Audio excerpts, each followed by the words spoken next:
I paid for my daughter's wedding. I covered every detail, from the flowers to the food, because I wanted her day to be perfect. But when the ceremony began, she looked me straight in the eyes and said, "You're not allowed to walk me down the aisle." My heart shattered on the spot. Her new family wanted to erase me completely. And yet, the very next day, they showed up crying on my doorstep. If this story already has your heart racing, make sure to subscribe to the channel and tell me in the comments where you're watching from.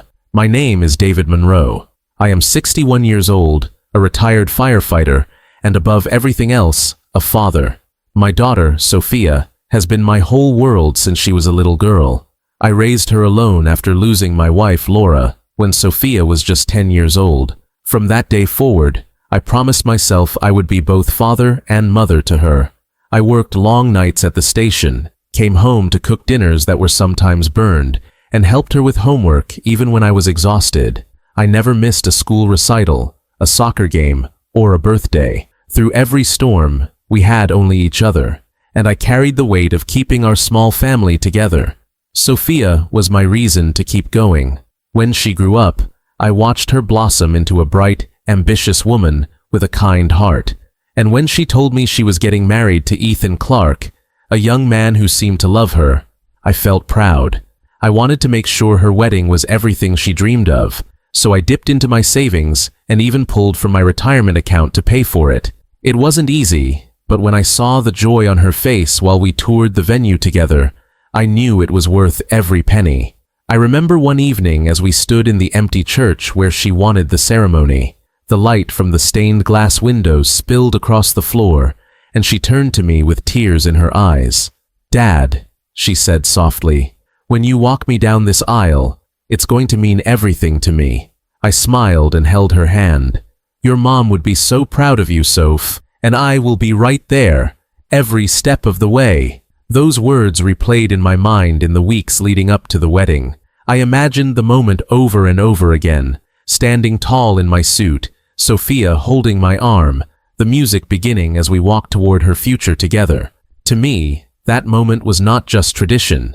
It was the symbol of everything we had been through. It was proof that even without her mother, I had kept my promise to stand by her side. In the final days before the wedding, I noticed the way Ethan's parents, Margaret and Charles Clark, seemed to take over more and more of the planning. They were wealthy and well-connected, and they had very strong opinions.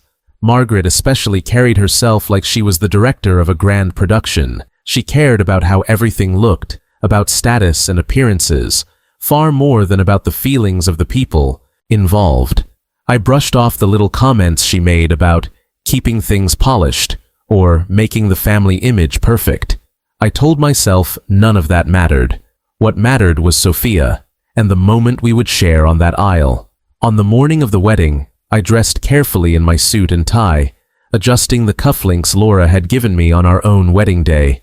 I looked in the mirror and thought of her, knowing she would have wanted me to be strong. My chest was heavy with both pride and nerves, but I carried myself with joy. This was supposed to be the happiest day of my daughter's life, and I was ready to be part of it. I had no idea that just minutes before the ceremony began, the promise Sophia once made to me would be broken in the most painful way. The church was filled with soft music and the low murmur of guests finding their seats. My heart pounded in my chest as I stood outside the doors, ready to take Sophia's arm. I had rehearsed this moment in my head countless times. For me, this was not just a walk. It was the final chapter in a promise I had kept since her mother passed. I was ready to honor both of them as I walked my daughter down the aisle. But then Sophia appeared from the dressing room, her veil slightly lifted, her eyes wide and nervous. Before I could even speak, Margaret, her future mother-in-law, swept into the hallway like a storm. She wore a polished smile, but her eyes were sharp as glass.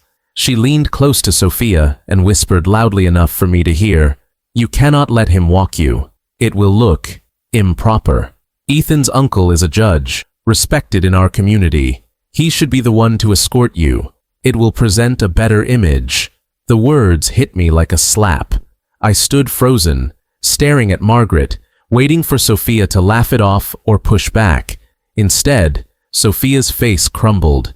Tears welled in her eyes as she turned to me. Her voice shook as she whispered, "Dad, you can't walk me down the aisle." At first, I thought I misheard her. "What do you mean I can't walk you?" I asked, my voice cracking. "Sophia, I paid for this wedding. I raised you. I've been waiting for this moment all my life." She looked at me with trembling lips. "I want you to, Dad. I really do. But they said it's better this way. Please, just try to understand." Understand? My hands began to shake. How could I understand being pushed aside at my own daughter's wedding? I had sacrificed years of my life, saved every dollar, and dreamed of this moment. And now, with minutes to go, I was being told I wasn't welcome to do the one thing I had looked forward to most.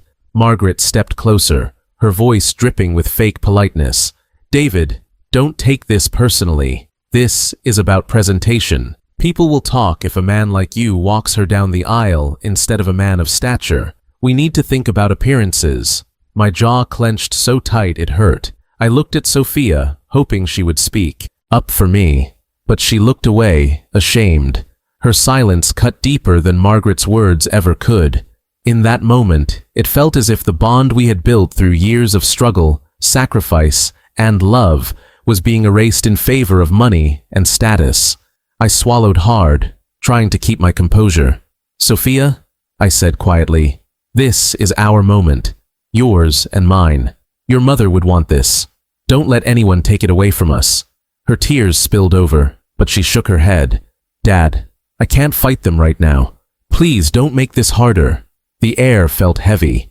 The music from the other side of the doors suddenly seemed louder, the voices of the guests echoing like thunder. My chest ached, but I forced myself to step back.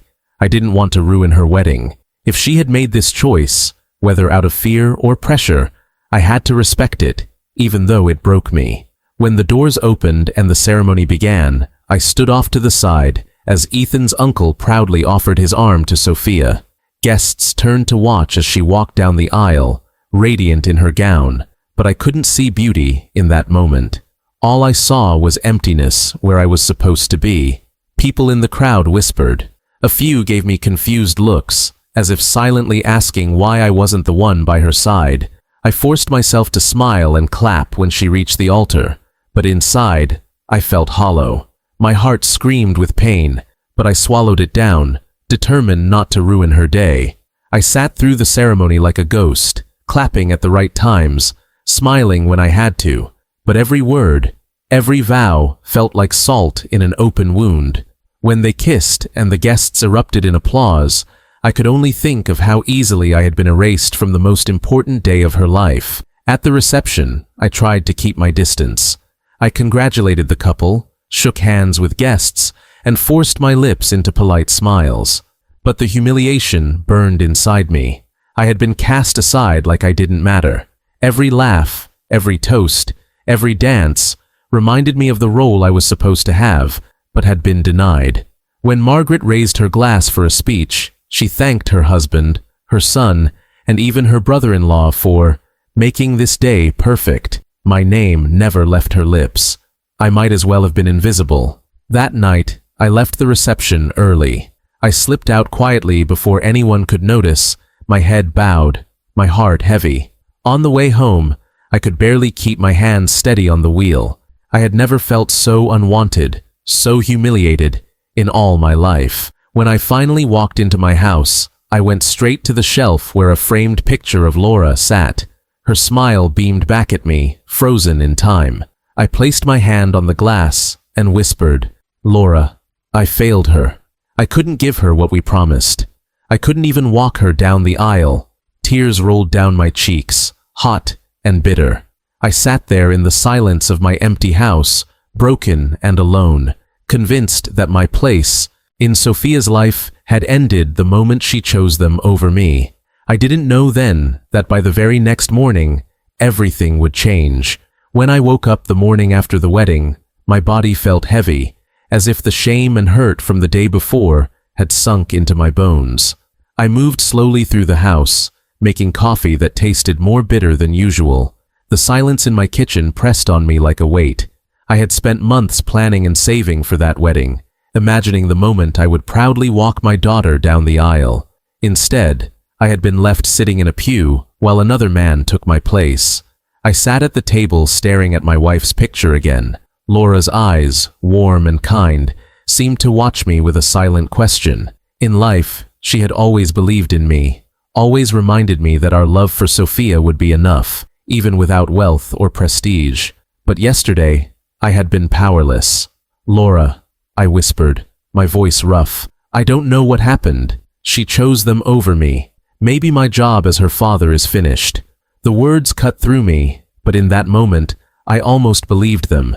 As the morning stretched on, I kept replaying everything in my head. The way Margaret had sneered, the way Sophia had avoided my eyes, the way the crowd had stared at me with confusion when I didn't take her arm. Shame kept circling in my mind like a storm that wouldn't end. I thought about calling Sophia, but what could I say? I didn't want to sound like a bitter old man trying to guilt her. So I stayed quiet. Around noon, I finally decided I had to make peace with what had happened. Sophia had a new life, a new family, and maybe she no longer needed me. I thought back to the years I had carried her through sickness, through school challenges, through loneliness after Laura's passing. Those years belonged to me, but the future? Maybe that belonged to the Clarks now. I felt like I had lost my daughter, not through death, but through slow erasure. I tried to distract myself by cleaning the house, folding laundry, even mowing the small patch of grass out front. But the ache inside me refused to fade. Every task reminded me of her childhood drawings tucked in drawers, her laughter echoing from the backyard swings. No matter how hard I tried, the truth was clear. I couldn't let go. By late afternoon, I sat again in my chair, staring blankly at the TV without hearing a word. And that's when a thought came over me. Yesterday, I had been humiliated. Yesterday, I had been erased. But today was new. I could choose to either disappear quietly or hold firm to the promise I had made years ago, to always be there for my daughter, no matter what. That thought pulled me upright. I realized I didn't have to fight Margaret, or the Clarks, or even Ethan. My fight wasn't with them. My fight was for Sophia. She had been pressured, manipulated, and cornered into making a choice she never truly wanted. I could see it in her tears. Yesterday, she hadn't rejected me because she stopped loving me. She had rejected me because she was too afraid to stand against them. The realization gave me a strange strength. I couldn't undo the pain of yesterday, but I could decide what kind of father I would be moving forward. I could be bitter and walk away, or I could stand taller than ever and remind Sophia that my love wasn't conditional. It wasn't something that could be erased by wealth, appearances, or other people's demands. That evening, I pulled out the wedding program, the one with her and Ethan's names printed in elegant script. I stared at it for a long time before setting it down. I made a decision. I would not call her, I would not beg, and I would not fight with the Clarks. Instead, I would wait, because one day she would see what they truly were, and when that happened, she would need me more than ever. I promised myself that when that moment came, I would not turn her away. I would not throw her mistakes back in her face. I would be ready, steady, and strong, the same way I had been since the day she was born. As I went to bed that night, I still felt the sting of humiliation. The wound was fresh, but beneath it burned something stronger: resolve. I might have been erased from her wedding, but I would not be erased from her life. No matter how much Margaret tried to rewrite the story, I knew who I was. I was Sophia's father. That was a title no one could strip away. I closed my eyes, clutching Laura's photo in my hand, and whispered, "If she calls, I'll be ready. If she needs me, I'll be there," because that's what fathers do. I had no idea then that the very next morning, my doorstep would be crowded with the same people who had erased me, their faces streaked with tears, begging for the man they had tried to discard. The next morning, I was sitting at the kitchen table with a mug of coffee when I heard pounding on my front door. It wasn't the polite knock of a neighbor or the casual tap of a delivery driver. It was urgent, desperate, almost frantic. For a moment, I froze, unsure if I should answer. But the knocking came again, harder this time, followed by muffled voices. When I pulled the door open, my breath caught in my throat. Standing on my porch were Sophia, Ethan, and his parents, Margaret and Charles. They were not polished and composed the way they had been at the wedding. They were disheveled, pale, and shaken. Sophia's mascara streaked down her cheeks. Margaret, who had carried herself like royalty yesterday, was crying so hard she could barely breathe. Charles stood stiffly behind them, but even his eyes were wet. I stared at them in stunned silence. The people who had humiliated me, who had erased me from my daughter's wedding, were now on my doorstep looking like their world had collapsed. "Dad!" Sophia sobbed, reaching for me. "Please, we need you." I felt my heart twist. Every part of me wanted to pull her inside, to comfort her, to hold her like I did when she was little. But a part of me still burned with the memory of yesterday, the moment she had looked me in the eye and told me I couldn't walk her down the aisle. My voice came out rough and guarded. "What is this about?" It was Margaret who spoke next, her voice trembling with desperation. "David, I know we've treated you poorly. I know what we did yesterday was unforgivable. But please, we need your help. It's about Sophia's health." Those words hit me like a cold wind. "Her health?" I repeated, my eyes snapping to my daughter. She looked fragile, frightened. Ethan stepped forward, his usual confidence stripped away. "The doctor called last night. During Sophia's routine check, something came up, something genetic. They tested me, and it turns out I carry a hereditary condition. It could affect our children, but the doctor said they also need your family's medical history, your side, your bloodline. Without it, they can't know how serious the risks are or how to protect her." Margaret broke into sobs again, clutching her son's arm. "Please, David, we were wrong. We were so wrong to treat you like you didn't matter. We thought we were protecting appearances, but now none of that matters. What matters is Sophia, and we need you." For a long moment, I didn't speak. My mind spun with everything I had endured. They had humiliated me, excluded me, and acted like I was nothing. And now, in the space of a single night, the same people were on their knees begging for the one thing they had tried to erase: me. Sophia stepped closer, her eyes swollen from crying. "Dad, I'm sorry," she whispered. "I should never have let them take that moment from us yesterday. I should have fought for you. But right now, I need you. Please don't turn me away." My chest tightened. I wanted to tell her how much she had hurt me, how deeply yesterday had cut into me, but I couldn't. Looking at her, trembling and afraid, I saw not the grown woman in a wedding dress, but the little girl who once clutched my hand during thunderstorms, begging me not to leave her side. No matter how much she had stumbled, she was still my daughter. I drew in a deep breath and stepped aside. "Come in," I said quietly. "Let's sit down and talk." They moved into the house, filling the small living room with their tension and tears. Margaret perched on the edge of the couch, twisting a tissue in her hands, while Charles stood awkwardly by the door. Sophia sat beside me, gripping my hand like a lifeline. "Dad," she whispered again, "I'm so sorry. Yesterday was supposed to be our moment. I let them control me, and I broke your heart. But please believe me, I never stopped wanting you by my side. Need you now more than ever." I squeezed her hand gently, swallowing back the lump in my throat. "Sophia, I'll always be here for you. Yesterday hurt me more than you know, but I will never let pride stop me from protecting you. If my blood, my history, or even just my presence can help, then I'll give everything I have. That's what fathers do." Margaret began to cry harder, her voice breaking. "David, we were blind. We thought we could erase you, but we were fools. You're the one who has always been there for her.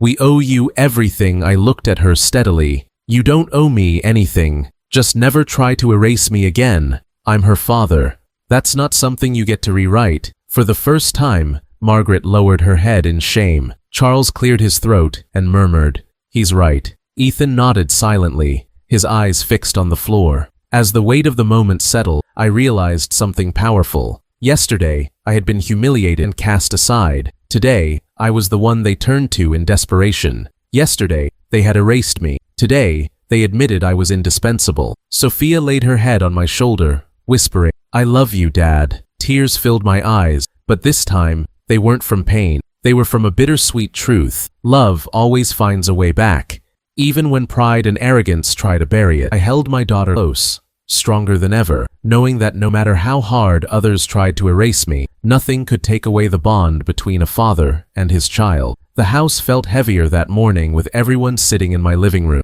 but at the same time, I felt something shift inside me. Just a day earlier, I had been invisible, pushed to the side at my daughter's wedding, as though my years of sacrifice didn't count. Now the very people who erased me sat before me, broken and desperate, realizing how wrong they had been. Sophia stayed close to me, her hand wrapped around mine. She hadn't let go since she walked through the door, and I could feel the tremble in her grip. I could also feel her regret, raw and unfiltered. For all the hurt I carried, there was no mistaking one thing: she still loved me. That love had been buried under pressure, pride, and the influence of others, but it had never disappeared. Margaret sat with her head bowed, looking nothing like the commanding woman who had humiliated me the day before. Her words were softer now, shaky, filled with shame. "David, I can't take back what I said or what I did. I thought appearances were more important than respect, but I was wrong. You are her father. You always will be." Hearing her say those words brought me a strange kind of peace. I didn't need Margaret's approval, but I needed her to admit the truth. Yesterday, she had stolen a moment from me that I could never get back. But today, she had been forced to acknowledge the place I had earned in my daughter's life. Charles, who had mostly stayed silent throughout this ordeal, finally spoke. "You've done more for Sophia than we ever could. We saw it last night when the doctor explained things. You've been her protector from the start. I should have said something sooner." It surprised me, hearing those words from him, because he had always stood firmly behind Margaret, but even he couldn't deny what was now plain to see. Ethan sat on the far side of the couch, his face pale. He hadn't looked me in the eye much since yesterday, and I could see the shame written all over him. At last, he lifted his head and said, "Mr. Monroe, I should have defended you. I should have stood by Sophia and insisted you walk her down the aisle. I let my parents dictate too much. I was weak, and I'm sorry I studied his face carefully. Yesterday I had seen him as a boy trying to please his parents. Today, I saw the cracks of a man who realized how much damage that weakness could cause. I didn't know if he could change overnight, but I knew he loved Sophia, and that gave me some hope." Turning back to my daughter, I brushed a strand of hair from her face. "Sophia," I said softly, "yesterday hurt me more than anything else in my life, not because you chose them, but because I thought I had lost you. I thought all those years of raising you, all the nights I stayed awake worrying, all the promises I made to your mother had been erased. But when you came here today, I understood something important. You may stumble, you may let others sway you, but you will always find your way back to me. That's the bond we share, and no one can take that from us." Tears rolled down her cheeks again as she leaned against me. "Dad, I'll never let anyone do this to you again. I don't care about appearances or traditions. You are my father. You're the one who deserves to be honored, and I will spend the rest of my life proving that." In that moment, I felt a deep calm spread through me. Yesterday, I had felt erased. Today, I felt restored, not by revenge or anger, but by the truth that no amount of money, status, or influence could erase the role of a parent who had given everything. Over the next few days, things began to settle. Sophia came by more often, calling me daily, making sure I was included in every conversation about her health and her future. Ethan worked to stand firmer against his parents, no longer allowing them to dictate every decision, and Margaret, though still proud, treated me with a new level of respect. She avoided direct apologies most of the time, but the way she spoke to me, the way she no longer tried to outshine me, was its own form of recognition. For me, the greatest change wasn't in them, it was in myself. I realized that my worth had never been tied to walking down that aisle as much as I had wanted it. My worth was in the years of love, sacrifice, and devotion that shaped Sophia into the woman she is today. And when life tested that bond, it didn't break. It only grew stronger. I learned something I want to share with anyone listening to my story. Never let anyone convince you that you don't matter. People may try to silence you, push you aside, or erase you from moments you deserve. But true love, especially the love between a parent and child, can't be erased. It always finds a way back. When I look at Sophia now, I don't see the girl who denied me at the wedding. I see the daughter who came back to me the next day, broken and repentant, proving that even in the darkest moments, love has the power to heal. And when I think of Laura, I know she would smile at how things ended. Our promise wasn't broken after all.